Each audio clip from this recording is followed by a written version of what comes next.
everybody, I'm Allie, and this is my Y&R chat vlog for Sunday, August 16th, and I would like to start out by thanking everyone for all of your lovely comments last week.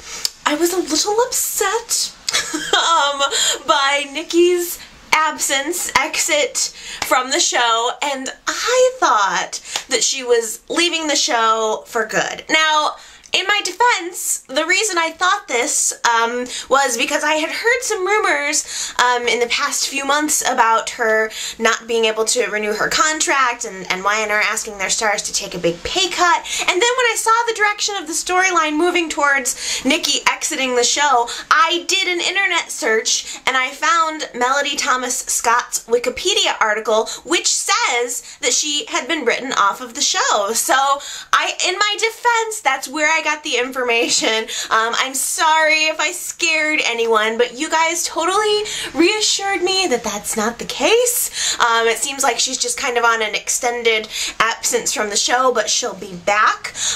So my crazy reaction was just a preview, okay? It was a preview of what will happen if Melody Thomas Scott ever leaves the show and they write it off in a really crappy manner. So, but I really appreciate all of your comments, and it's nice to know that I'm not the only one that had that reaction to not only to Nikki's exit, but I guess just in general to the direction of the show and the sadness that's kind of going on right now.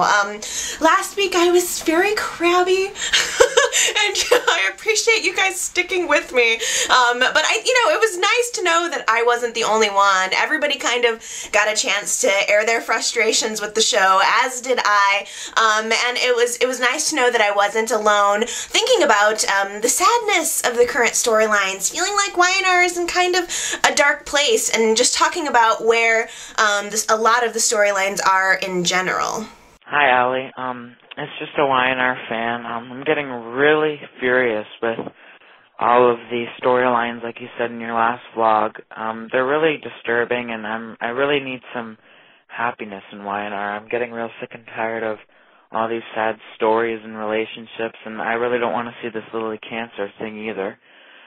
So I'm starting to not like Y&R anymore, but I'll still continue watching, but I want to see some excitement in Y&R. And when Nikki left, I was really furious, and I can't wait to see what's going to happen next week. I'm really looking forward to see what's going to happen to Nikki. You know, I couldn't agree more. I love the depth of emotion that Y&R gives me. They have a way of just really reaching into my soul, into my heart, and making me cry and making me feel things and making me think about things. The show affects me very deeply, I'm sure, as you saw last week. But I also really love Y&R's sense of humor. I like to laugh, and I think that they have a wonderful sensibility, a wonderful ability to write fun, loving storylines that just put a smile on my face. And with Nikki's absence happening pretty abruptly, and leaving Paul at the altar, and Lily's cancer storyline, and Zapatos' death, and Summer's accident, it's been a sad spell on Y&R. It's been dark. There have been so many hit and miss relationship things, and it feels like a lot of the same stuff over and over again. So I'm hoping that the writers will decide to bring us out of the darkness soon and into the light. Poor Paul. Poor Paul. Instead of going home and crying into a bucket of ice cream, which is what I would have done, Paul stayed at the church to kind of reflect, I guess, on his relationship with Nikki. And I have to say, I enjoyed the conversation between Paul and Todd.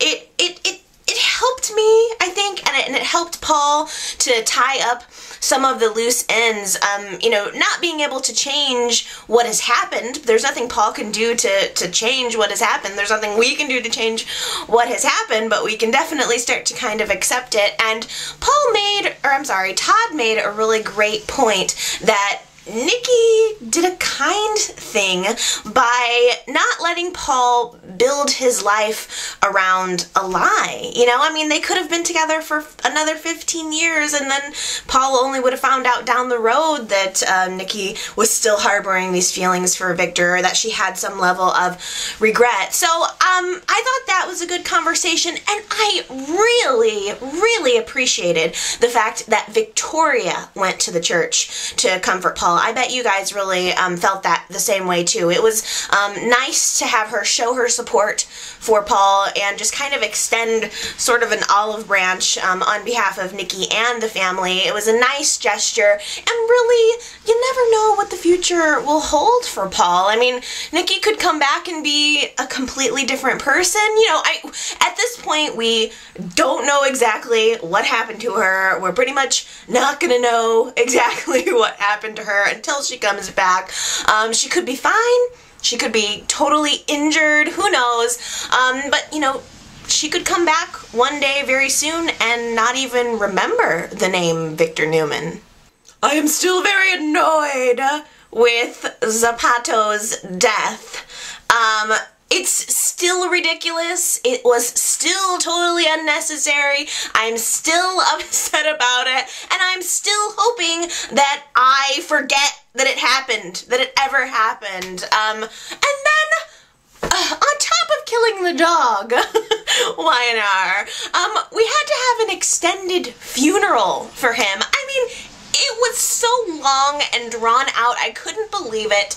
You know, I'm glad that we mourned Zapato, but I would rather it have been Victor just mourning the dog, maybe Victor and Ashley, but freaking Eden spoke at the memorial service. Like, everybody had a turn to speak about the dog, and Eden comes up and speaks. I'm just like, come on, get it over with already. Like, I almost didn't watch it. It was bad enough when it happened. I'm very sensitive to animals. If you're not a pet person, maybe, you know, it's a different story, but your pet is a part of your family, and it's a very serious thing, and I don't know, it was sad and unexpected, and I didn't want to watch an extended memorial service. I want to forget that it happened, especially because he died in just such a horrible way.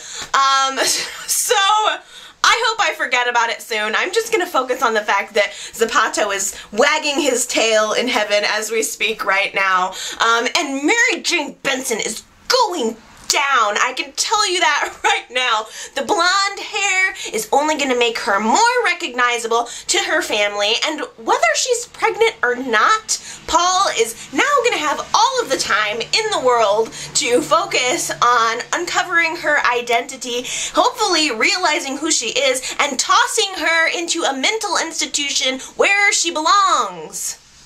Okay, well, those are my thoughts for part 1 of the video, but there are a few other storylines that I'd really like to comment on this week. So this is the end of part 1. I'm going to post a follow-up video, and if you want to leave any comments about any of the stuff that we're talking about, follow-ups from last week, definitely leave a text comment here, or you can call the dial-in number and leave your own message at 309-588-4569. I look forward to hearing from you guys, and I will see you in part 2.